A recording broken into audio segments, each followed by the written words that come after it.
était emprisonné en Algérie depuis près d'1 an et devait l'être pour 5 ans. Boualem Sansal va finalement retrouver la liberté.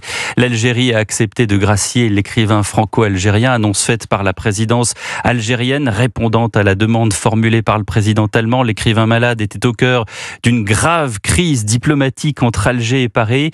Arrêté le 16 novembre 2024 pour atteinte à l'unité nationale, le voilà qui va donc retrouver les siens, sa famille, ses amis et son comité de soutien très actif depuis son emprisonnement. Bonsoir Charles Bouchin. Bonsoir Pierre, bonsoir à tous. Vous vous trouvez pour Europe 1 justement avec ce comité de soutien réuni à l'ESJ, l'école supérieure de journalisme de Paris dans le 14e.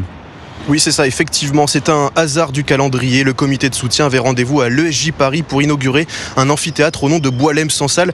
Et cette inauguration, vous vous en doutez, s'est transformée en un moment de joie. Noël Lenoir, grand sourire, a parlé d'un événement historique pour qualifier la libération de l'écrivain franco-algérien. La présidente du comité de soutien qui a aussi évoqué sa première réaction à l'annonce de cette nouvelle. Ça donnait un peu les larmes aux yeux, parce que soutenir une cause comme celle-ci, c'est assez éprouvant émotionnellement. D'abord parce que parfois on se heurte à un peu de lâcheté, à des obstacles, et puis on a été tellement échaudés, on nous a annoncé si souvent sa libération qui n'est pas venue, qu'on fatiguait un peu. Donc c'est à la fois du bonheur puis une certaine décompression. Même soulagement pour Arnaud Benedetti, fondateur du comité de soutien à Boualem Sansal.